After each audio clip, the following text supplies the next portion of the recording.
இந்த இசை கலைஞர்கள் சங்கம் ஏற்பட்டதன் காரணமே அண்ணன் எம்எஸ்வி அவர்கள்தான்.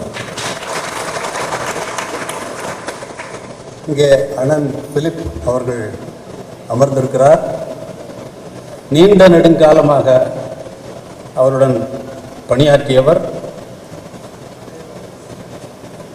நாங்கள் என்னுடைய அறிவுக்கு எட்டுகின்ற வகையிலே, என்னுடைய அறிவுக்கும் எட்டுகின்ற வகையிலே அவருடைய இசை என்னை வந்து சேர்ந்தது என்றுதான் சொல்ல வேண்டும்.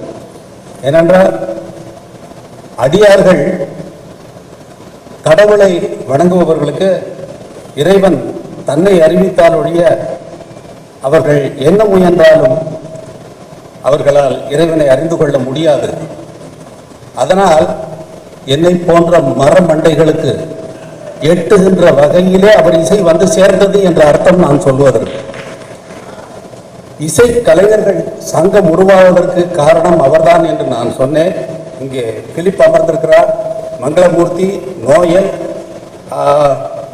மற்றும் ஹென்றி டேனியல் மற்றும் ஃபாப்ஸ், இது போன்ற மாபெரும் இசைக்கலைஞர்கள் பணியாற்றிய அண்ணனிடம் பணியாற்றி இருக்கிறார்கள்.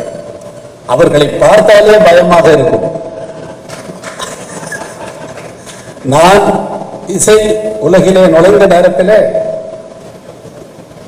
அண்ணன் பிலிப் அவர்களுடன் ஒரே மைக்கிலே 2 பேரும் உட்கார்ந்து வாசிக்க வேண்டிய சந்தர்ப்பத்தை அண்ணன் ஜி.கே. வெங்கடேஷ் அவர்களுடைய மூலமாக எனக்கு கிடைத்தது. அவர்களுடைய இசையிலே வாசிக்கின்ற நேரத்தில், அப்பொழுது பழைய விஷயங்களை பேசிக் கொண்டிருந்த நேரத்தில் அண்ணன் பிலிப் அவர்கள் சொன்ன தகவலின் அடிப்படையில் தான் இந்த இசை கலைஞர்கள் சங்கம் உருவாவதற்கு காரணம் அண்ணன் எம்எஸ்வி அவர்கள் என்பது எனக்கு நன்றாக புரிந்தது.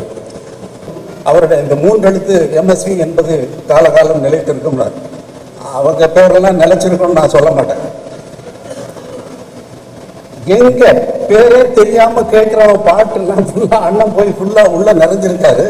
படமே ஞாபகம் இருக்காது, ஏன் பாட்டு ஞாபகம் இருக்கும். படம் என்ன ஷார்ட் போச்சுன்னு சொல்ல முடியுமா? நான் ஆணையிட்டால் அப்படிங்கிறதுல வந்து யார் நிற்பாங்க? எம்ஜிஆர் பாட்டு வருது, ஓகே.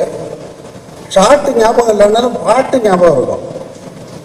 ஷார்ட்டெல்லாம் மறந்து போயிருக்கும். என்னுடைய பாட்டெல்லாம் ரொம்ப பேர் படமே ஞாபகம் வரதில்லை, வெறும் பாட்டு தான் ஞாபகம் இருக்கும். அதுக்கு காரணம் வந்து அண்ணா அவர்கள்.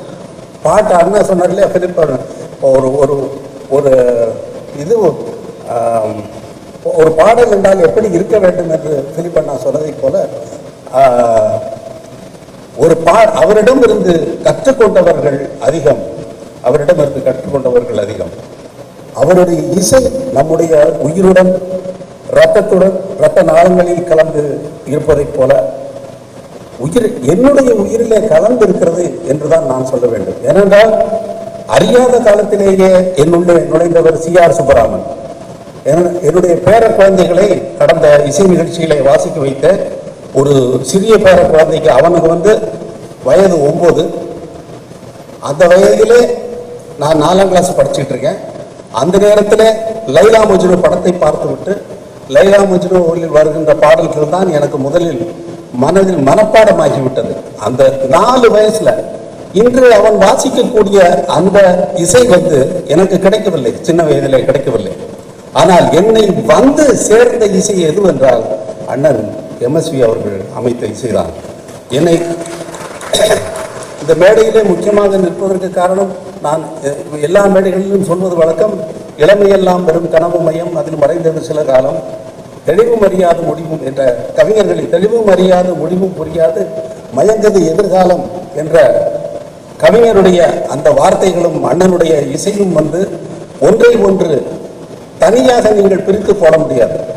இசையை விட்டு வரிகளையோ, வரிகளை விட்டு இசையையோ பிரிக்க முடியாதபடி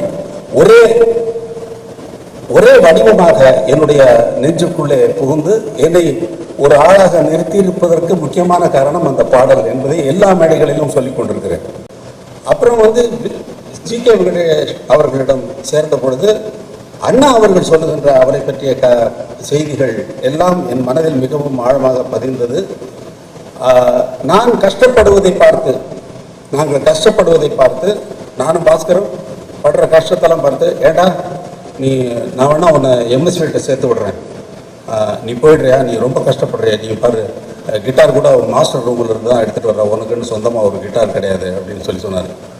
நான் யோசிச்சு பார்த்தேன், நீ போனால் நல்லா வசதியாக இருப்ப, எப்போ நிறைய ரெக்கார்டிங் நடக்கும், உனக்கு நீ நல்லா வசதியாக இருப்ப அப்படின்னு சொல்லி அண்ணா சொல்கிறார், ஜிகேவி அண்ணா. அங்கே போனால் எனக்கு எவ்வளவோ பேர் இருக்காங்களே, வரிசையாக நான் எண்ணி பார்த்தேன். நிறைய பேர் இருந்தாங்க. ஜோசப் கிருஷ்ணா இருந்தார்.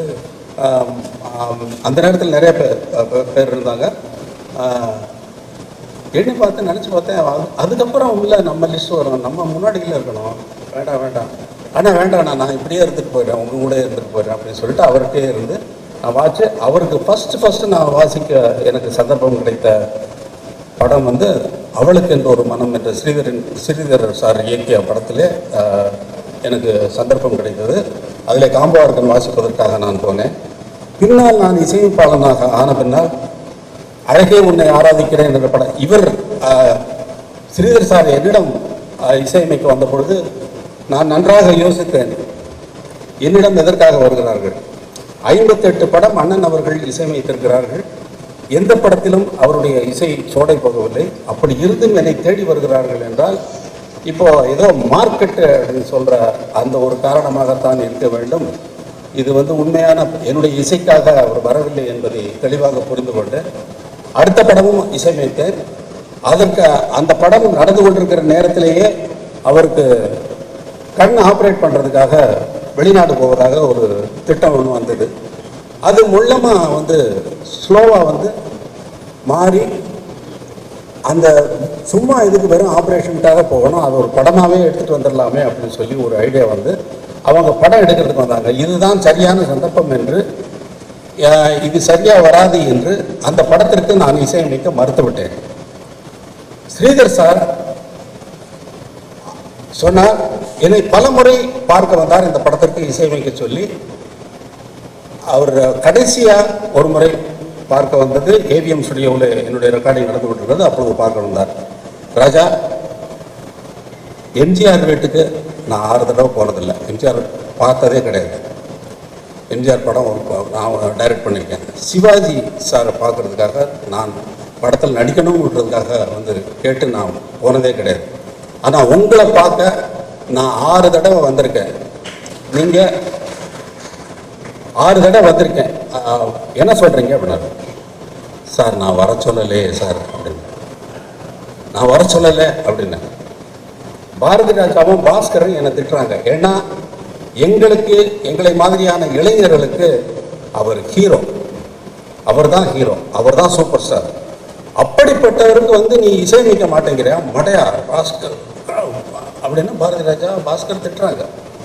உங்களுக்கு தெரியாது, 58 படத்திற்கு ஒரு பாடலும் சோடை இல்லாமல் இசையமைத்த எம்எஸ்வி அண்ணாவையே தூக்கி போடுகின்ற அளவிற்கு இவர்கள் இருக்கிறார் என்றால், அந்த மாதிரி ஒரு டைரக்டரை நான் தூக்கி போட வேண்டும் அப்படின்னு சொல்லி சொன்னேன்.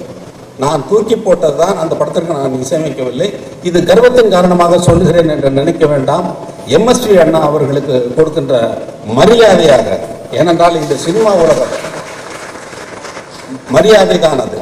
ஏன்னா அப்படிப்பட்டவரையே தூக்கி போடுகின்ற இந்த சினிமா உலகம் யாரை வேண்டுமானாலும் தூக்கி போடும். நாளை நம்மை தூக்கி போடுகிறதோ இல்லையோ அது வேறு விஷயம். இதை நாம் தூக்கி போட வேண்டும் என்று நான் தூக்கி போட்டேன், அவ்வளவுதான். எம்எஸ்வி அண்ணா அவர்களுக்கு சிலை அமைக்க வேண்டும் என்று நீங்கள் என்னிடம் கேட்பதற்கு முன்னாலேயே, என்னிடம் கேட்டால் அது நடந்துவிடும் என்று இறைவன் முன்னாலேயே அதை ஏற்பாடு செய்து விட்டான் என்பதை நீங்கள் இங்கே கண்கூடாக கண்டுவிட்டீர்கள் இல்லையா?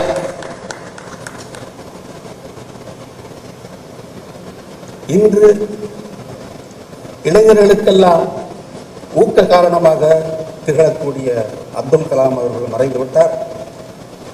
நம்முடைய இரத்த நாளங்களில் எல்லாம் ஓடிக்கொண்டிருக்கின்ற, ஜீவனாக ஓடிக்கொண்டிருக்கின்ற அண்ணன் அவர்கள் மறைந்து விட்டார். இந்த நாட்டிற்கு கர்வ காரணங்கள் மறைந்து விட்டது என்று நினைக்க வேண்டாம். அவர் தந்த இசை நம்முடைய உயிராகவும், கலாம் தந்த ஊக்கமும் மன வலிமையும் நமது